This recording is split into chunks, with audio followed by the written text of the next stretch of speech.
Connecticut's #1 local news. This is Channel 3 Eyewitness News. Good morning, everyone. It's 7 o'clock on your Tuesday. Thanks for being here. I'm Wendell Edwards. We start with breaking news in Hartford right now. Police are investigating another homicide. This is happening right on Albany Avenue, just a few blocks from St. Francis Hospital. This is the capital city's third homicide in as many days. We have a crew headed to the scene right now, and we'll bring you updates as soon as we get them. In just a few weeks, your child may not be required to wear a mask in school. The statewide school mask mandate is coming to an end February 28th. After that, it will be up to the superintendents to decide on mask rules for their own school districts. Channel 3 reporter, Eyewitness reporter Marcy Jones explains this decision. Just 3 weeks until a sense of normalcy will return to many schools in Connecticut. Students, teachers, and support staff have been constantly masked up for almost the past 2 years. In a virtual media briefing yesterday, Governor Ned Lamont explained that his executive powers expire next week, adding that he believes the state is in a much better place than we were when the school year started. Vaccination rates are up, and the Omicron variant, although contagious, is less severe than past strains. Still, there are some parents, students, and teachers who say they would feel more comfortable with a mask mandate. We certainly have been hearing from school board members and superintendents that it's important that there be a plan in place, an off-ramp as it's referred to. One of the things we're cognizant of also is that what some of the medical advisors are saying, which is, hey, the respiratory season really doesn't give up until mid-March. What I fear for is that it feels an awful lot like we're making this decision in this moment due to social pressures. Marcy Jones, Channel 3 Eyewitness News. There's just a straight line between the number of guns that flood our communities and the exposure to gun violence. Fighting gun violence here in Connecticut, that is our U.S. Senator Chris Murphy. He is agreeing with the governor's plan, who wants to unveil new legislation as the General Assembly prepares to convene tomorrow for a new session. Here are some of the highlights of the governor's anti-gun violence package. He wants to double the number of police trained annually and provide $2.5 million to local police departments to help them hire additional officers. He wants to provide $2.5 million to help probation officers reduce recidivism among adults and juvenile offenders. The governor also wants to use Medicaid funds to reimburse violence intervention programs in hospitals and require untraceable pre-2019 ghost guns to be registered. And he wants providing additional funding for mobile crime labs that can provide rapid forensic science analysis. Gray skies are going to go and clear up, so put on a happy face. But in the meantime, we are dealing with some gray skies and some icy spots up in northwest and northeast Connecticut. And just got another email from Torrington saying that the back roads there are very icy. You got to be careful out there. Waterbury, 35 degrees. I mean, the numbers are substantially above average, 19 typical overnight low. But it's cold enough in some spots in northwest and northeast Connecticut that we are dealing with some icy spots. And there are a couple of delays, school delays. Stores completely fogged in at this point, not too good. But as you can see, our Doppler scans the state dry. The rain has moved out, which is excellent. Visibility down due to that fog, 3 at Bradley, 3 at Brainerd, 2.5 in Chester. And then you move towards northwest and southwest Connecticut. Visibility is better as the clearing is starting to take place. A little bit of fog in Hartford, 36 degrees right now. A little bit of fog in Middletown as well.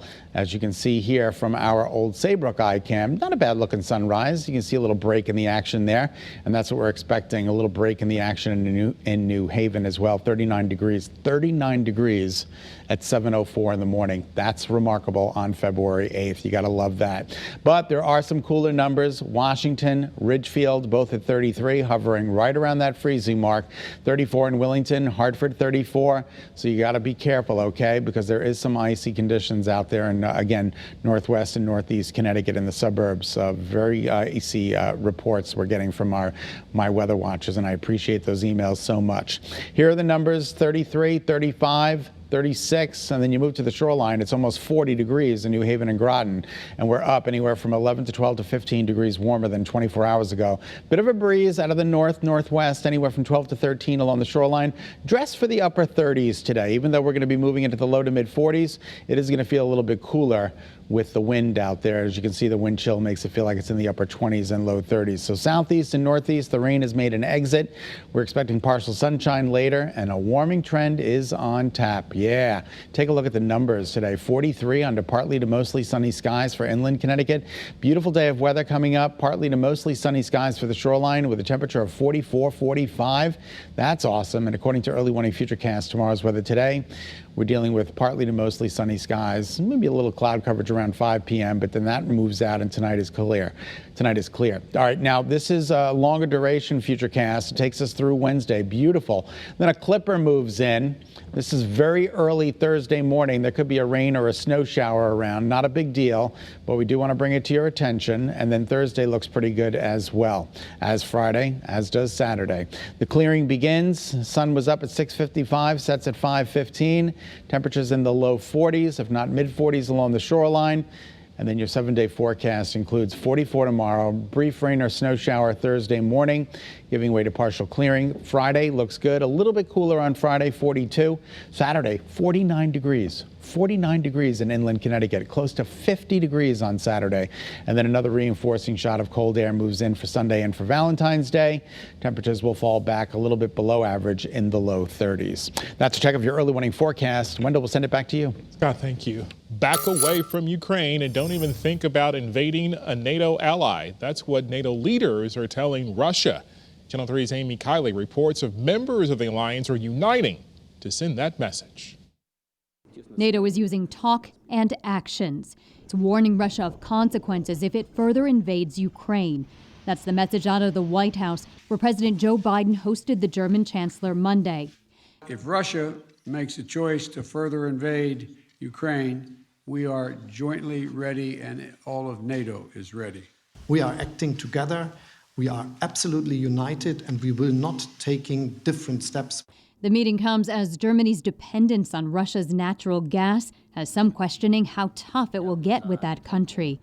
Meanwhile, French President Emmanuel Macron tried diplomacy with Russian President Vladimir Putin Monday. But along the Ukrainian border, Putin's actions speak louder than words. He has added forces in just over the course of the weekend. In the last 48 hours, he continues to. And we think there are more battalion tactical groups on their way. The U.S., France, Spain, and other countries have troops bolstering NATO allies in the region. Britain is also sending more troops.